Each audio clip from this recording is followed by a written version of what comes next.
요한복음이 보여주는 예수님의 공생의 세 번째 유월절입니다.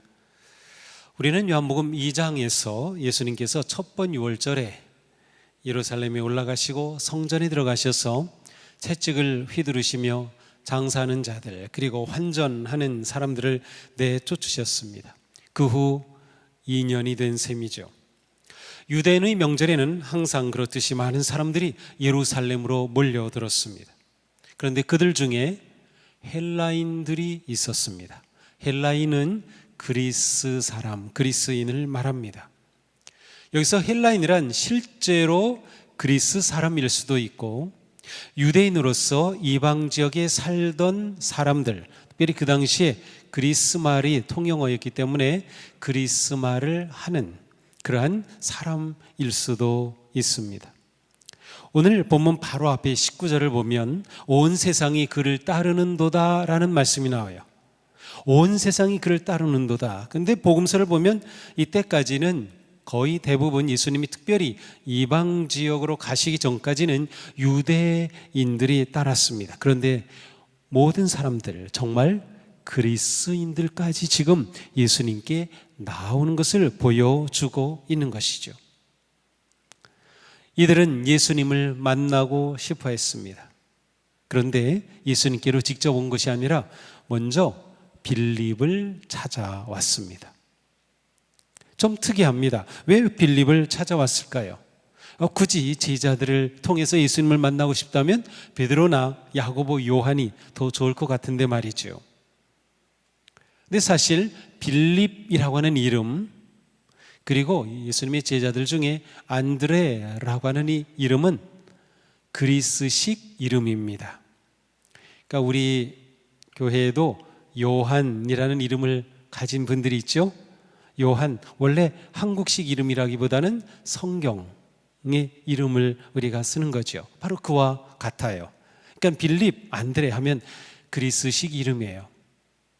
어쩌면 빌립을 먼저 찾아온 것은 빌립이 그리스 말을 잘 하였는지 모릅니다. 그러니까 그리스 말을 하는 그리스 사람들이 빌립을 먼저 찾아온 것인지, 아니면 빌립이 예수님의 그 제자들 중에서는 굉장히 성격이 좋고 아주 인간관계를 잘하고 그래서 우리 교회 새서미들처럼 그렇게 새가족을 맡는 역할을 했는지도 모릅니다. 그래서 빌립을 찾아왔어요. 빌립은 자기를 찾아온 그리스 사람들을 데리고 안드레에게로 갔고요. 그리고 빌립과 안드레가 예수님에게 이 사실을 이야기해 줍니다. 이때 예수님이 말씀하십니다. 인자가 영광을 얻을 때가 왔도다. 예수님은 지금까지 여러 번 계속해서 뭐라고 말씀하시는가 하면 아직 내 때가 이르지 아니하였다, 이 말씀을 계속하셨어요. 그런데 드디어 인자가 영광을 얻을 때가 왔다라고 분명히 선언하신 겁니다. 영광을 얻을 때는 무슨 때입니까? 이때는 예수님이 고난을 받으시고 십자가에서 돌아가실 때입니다. 예수님은 그때가 이미 왔다라고 말씀하신 것이에요. 그런데 예수님은 이 죽음의 때가 영광의 때, 영광을 얻을 때라고 하십니다. 어떻게 죽음이 영광이 될 수 있습니까? 십자가에서 처형당하는 저주받은 죽음이 어떻게 영광이 됩니까? 예수님이 이렇게 말씀하신 적이 있어요. 오직 내가 아버지를 사랑하는 것과 아버지께서 명령하신 대로 행하는 것을 세상이 알게 하려 함이로라. 예수님께서 이 땅에 오신 목적은 아버지께서 예수님에게 주신 그 말씀, 아버지의 뜻대로 행하기 위해 오셨다는 겁니다. 그래서 예수님은 아버지께서 보내서 이 땅에 오셨고 아버지의 뜻을 행하기 위해 이 땅에 오셨다는 거죠. 그러므로 예수님은 아버지의 뜻에 순종함으로 하나님 아버지의 그 뜻을 이루는 것이 이 땅에 오신 목적 이유입니다. 그런데 아버지의 뜻은 예수님이 십자가에서 죽는 것이었습니다. 그러므로 십자가의 죽음은 하나님의 뜻을 이루는 영광이 될 수 있는 겁니다. 아버지의 뜻을 이뤘기 때문이죠. 예수님은 십자가를 지심으로 온 세상을 구원하는 사명을 이루실 것이기 때문입니다. 이렇게 사명을 완수하고 아버지께로 돌아가는 것이야말로 영광이 아니고 무엇이겠습니까? 그래, 예수님은 영광을 받을 때가 왔다라고 말씀하신 거예요. 그리고 이어서 놀라운 말씀을 선포하십니다. 함께 읽겠습니다. 내가 진실로 진실로 너희에게 이르노니 한 알의 밀이 땅에 떨어져 죽지 아니하면 한 알 그대로 있고 죽으면 많은 열매를 맺느니라. 아멘. 이 말씀이 얼마나 중요한지 예수님은 뭐라고 시작하셔요? 진실로 진실로 너희에게 이른다. 성경 말씀을 읽다가 예수님이 진실로 진실로 하면 굉장히 중요한 말씀입니다. 정신 바짝 차려야 됩니다. 사실 이 진실로 진실로를 그대로 이 그리스 말이거든요. 그대로 우리말로 하면 우리가 잘하는 거예요. 아멘, 아멘입니다. 아멘. 그렇게 예수님이 이 말씀을 하셨어요. 예수님이 이 말씀을 통해 자기 죽음을 예고하시면서 십자가의 죽음의 의미를 설명해 주십니다. 이제 때가 되었고 예수님은 잡혀 고난을 받고 돌아가실 것인데 예수님의 이 죽음은 마치 하늘의 밀알과 같은 죽음이 된다. 그래서 많은 사람을 구원하고 생명의 열매를 맺기 위한 죽음이라고 하는 것입니다. 예수님의 죽음을 통해 인류를 구원하시고 영생을 주시는 거죠. 대속의 죽음, 사랑의 죽음입니다. 예수님의 죽음의 이 십자가가 없다면 죄로 물든 이 세상의 모든 사람에게 생명도 소망도 없을 것입니다. 이렇게 예수님은 한 알의 밀알과 같이 십자가에서 죽으셔 영원한 생명의 열매를 가져오시는 거예요. 그런데 이 한 알의 밀알은 단지 예수님의 죽음만을 의미하는 것일까요?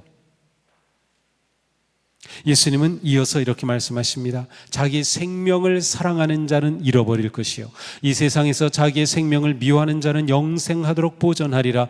나를 섬기려고 하는 사람은 누구든지 나를 따라오느라. 내가 있는 곳에는 나를 섬기는 사람도 나와 함께 있을 것이다. 누구든지 나를 섬기면 내 아버지께서 그를 높여주실 것이다. 아멘. 자, 예수님은 하늘의 미라를 말씀하시면서 나를 따라오너라 라고 말씀하셔요. 제자의 길로 초청하고 계십니다. 진실로 예수님을 사랑하고 진실로 예수님을 섬기고 진실로 예수님을 예배하려면 예수님을 따르라는 말씀이에요.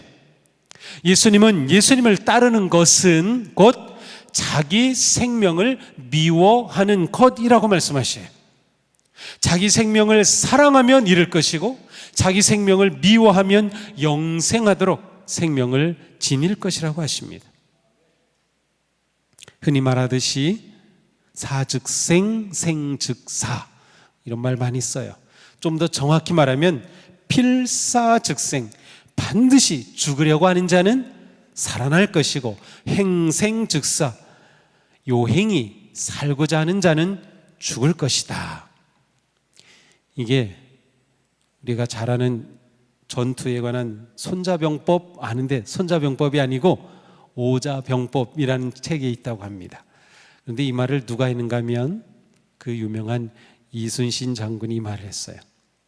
그때는 언제냐?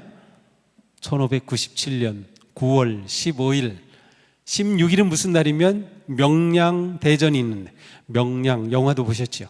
그 전날 이순신이 부하들을 불러놓고 바로 이 말을 했다고 하죠. 그래서 그 영화에도 이 장면이 나옵니다.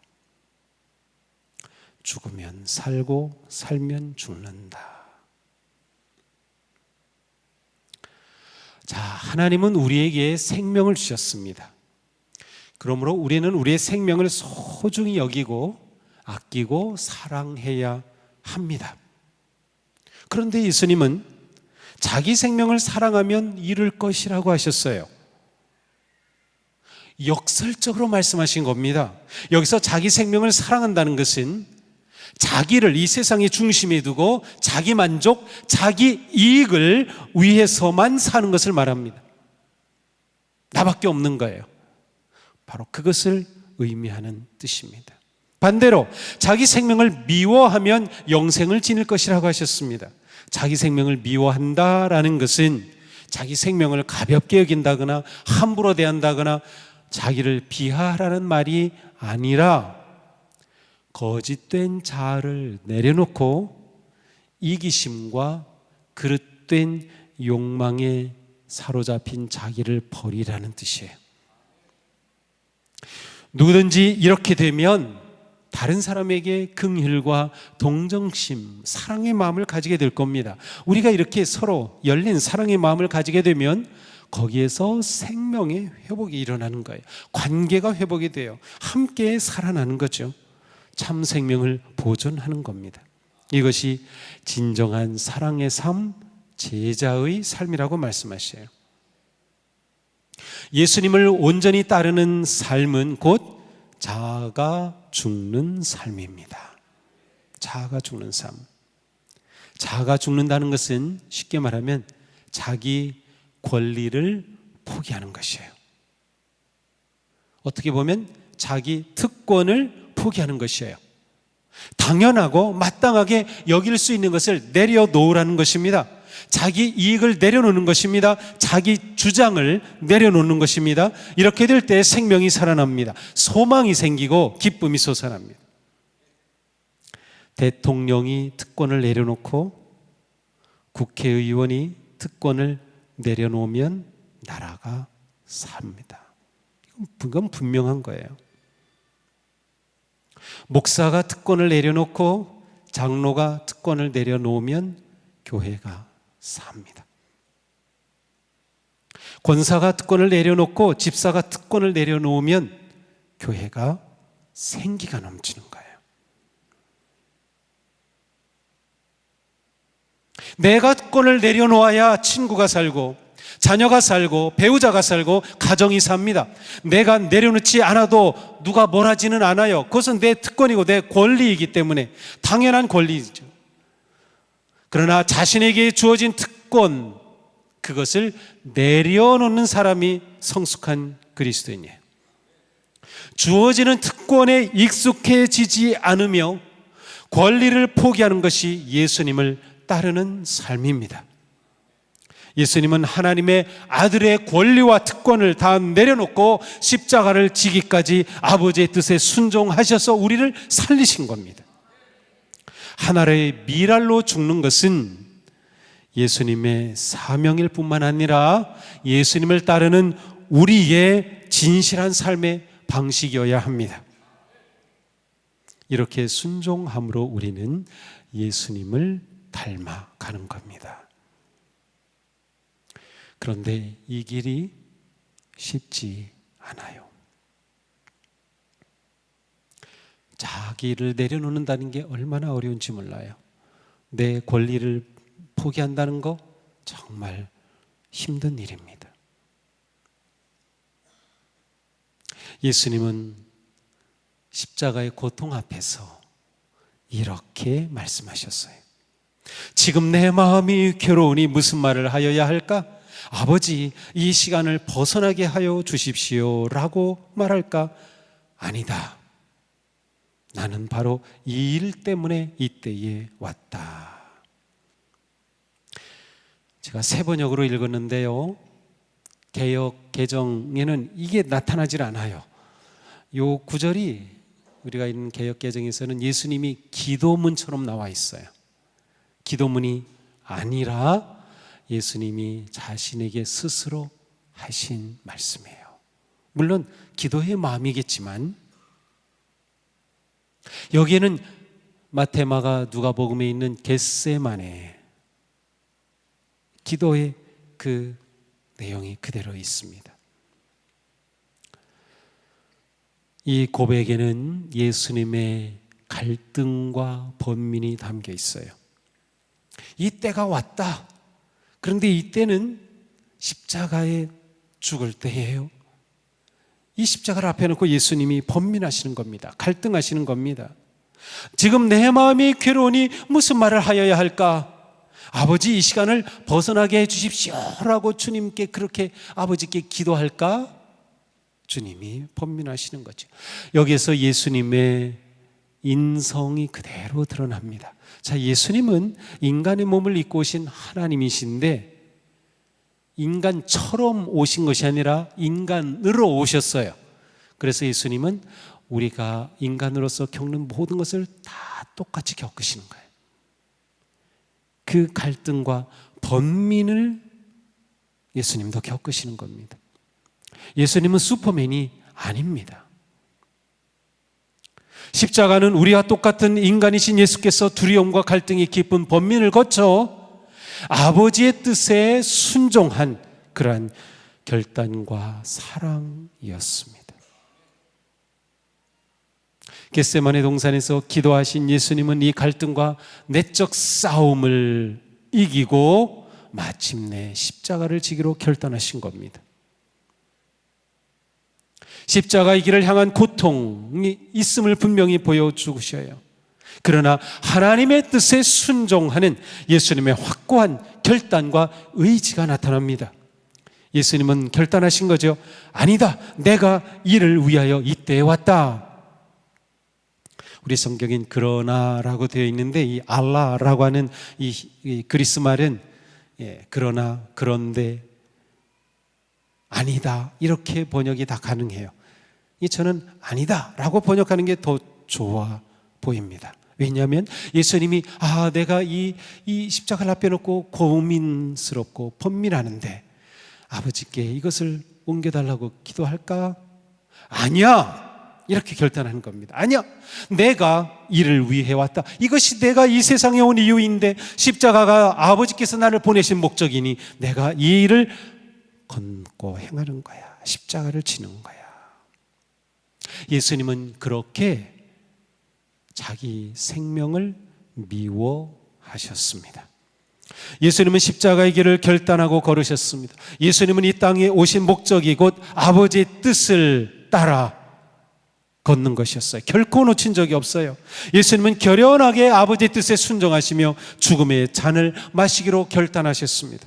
그리고 이 순종의 결단이 아버지의 영광이 되기를 기도하셨습니다. 아버지요, 아버지의 이름을 영광스럽게 하옵소서. 이 순간 하늘에서 음성이 들려왔습니다. 내가 이미 영광스럽게 하였고 또다시 영광스럽게 하리라. 아버지의 음성이 언제 들렸었죠? 세례 받으실 때. 그런데 이번에 또 들려요. 결정적인 중요한 순간, 예수님의 복음 사역을 시작하실 때 아버지의 음성이 들렸고, 복음 사역을 마무리하시고 완성하실 때 아버지의 음성이 또 들린 겁니다. 하나님은 아들 예수의 기도를 받으신 겁니다. 이미 아들을 통하여 영광을 나타내셨고 또한 나타내실 것임을 말씀하십니다. 예수 그리스도의 십자가의 고난과 죽음은 부활과 승천의 영광으로 충만하게 될 것입니다. 예수님은 어떻게 아버지를 영광스럽게 하는지를 보여주십니다. 우리가 어떻게 하나님을 영광스럽게 하죠? 우리가 예배할 때, 찬송을 부를 때, 손을 들고 찬양할 때 큰 소리로 기도하면서 하나님께 영광을 돌리죠. 그러나 진정으로 하나님께 영광을 돌리는 것은 무엇일까? 주님께 영광을 돌리는 것은 말이 아니라 진정한 순종의 결단과 자신의 목숨을 미워하는 진정한 사랑과 헌신의 삶입니다. 한 알의 밀알이 되어 죽을 때 아버지께 영광이 됩니다. 자신의 자랑과 교만과 욕망을 온전히 내려놓는 삶이 하나님께 영광이 되는 삶이에요. 그러니까 내가 하나님께 영광을 돌리는 삶을 살고 싶다. 그것이 우리의 삶의 목적이고 초점이죠. 그렇다면 그것은 바로 나를 내려놓는 삶을 사는 겁니다. 예수님을 따르는 길은 꽃길이 아닙니다. 예수님을 따르는 길은 넓은 길이 아닙니다. 예수님을 따르는 길은 내가 죽는 길, 내 생명을 미워하는 길, 자기를 부인하는 길, 곧 십자가를 지는 길입니다. 십자가를 지는 것이 참 제자의 길이며 예수님을 따르는 길입니다. 예수님의 십자가가 나의 십자가가 되어 내가 죽은 십자가를 지고 가는 것이죠. 이 길은 한 알의 밀알로 자신이 죽어 많은 생명의 열매를 맺는 길입니다. 그러나 참 제자는 이 길을 기쁨으로 걷습니다. 예수님처럼 이 길을 기쁨으로 순종하며 따릅니다. 제자는 이미 예수님의 십자가의 은혜와 하나님의 사랑으로 영생의 삶을 살고 있기 때문입니다.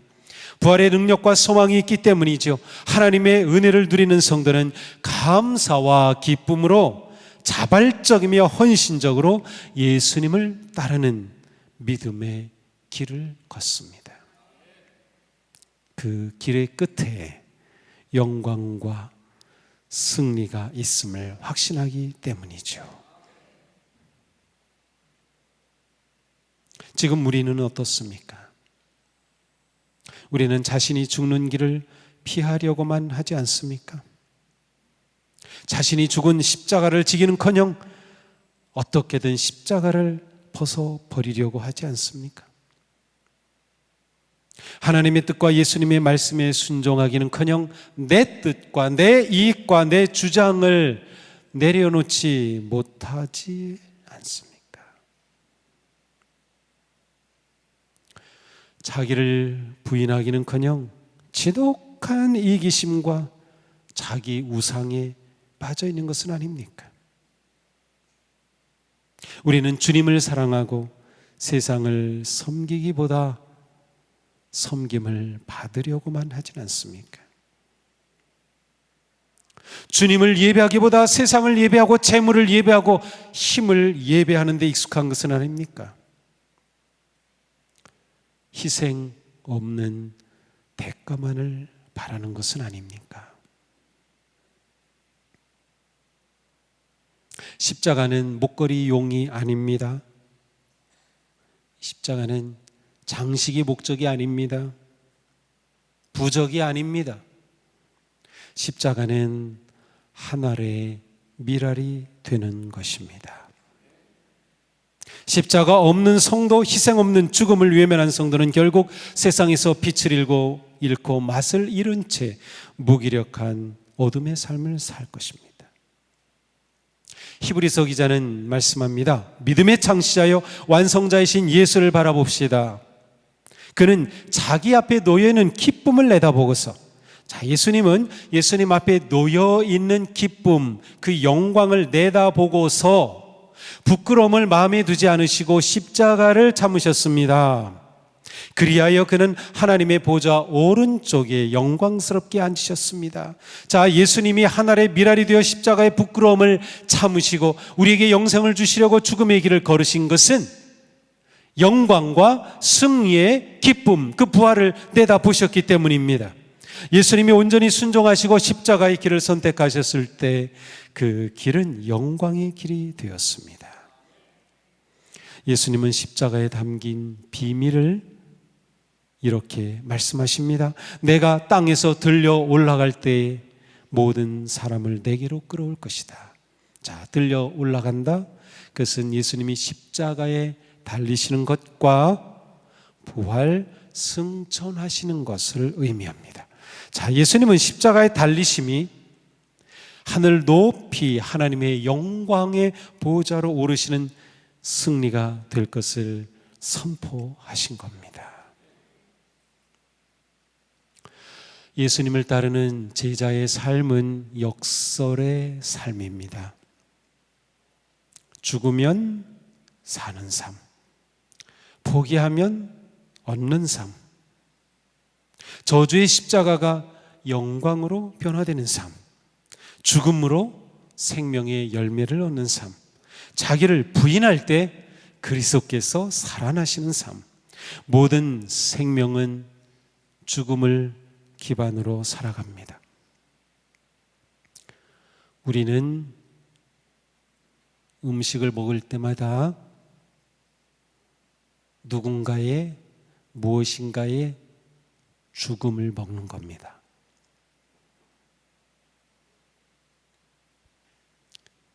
이게 놀라운 생명의 비밀입니다. 나를 위해 그게 죽지 않으면 음식이 될 수 없어요. 죽음 없는 생명은 없습니다. 그렇게 예수님은 죽어서 우리를 위한 생명의 떡이 되신 겁니다.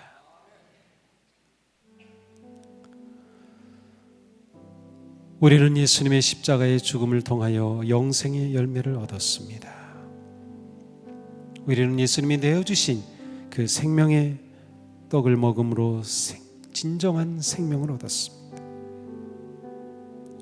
우리는 하늘의 미랄이 되신 예수님의 은혜로 생명을 얻었습니다. 하지만 우리는 예수님을 따르는 길을 너무나 쉽게 만들려고 하고 그저 아름답게 만들려고 하지는 않습니까? 예수님의 말씀은 달리 해석할 여지를 주지 않습니다. 자기 생명을 미워하는 자는 잃어버릴 것이요 이 세상에서 자기의 생명을 미워하는 자는 영생하도록 보전하리라. 사랑하는 성도님, 예수님을 따라 기꺼이 하늘의 미랄이 되지 않으시겠습니까? 내가 진실로 진실로 너에게 이르노니 하늘의 미랄이 땅에 떨어져 죽지 아니하면 하늘 그대로 있고 죽으면 많은 열매를 맺느니라.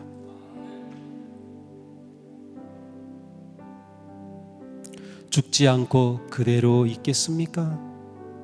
아니면 죽어 생명의 열매를 맺겠습니까?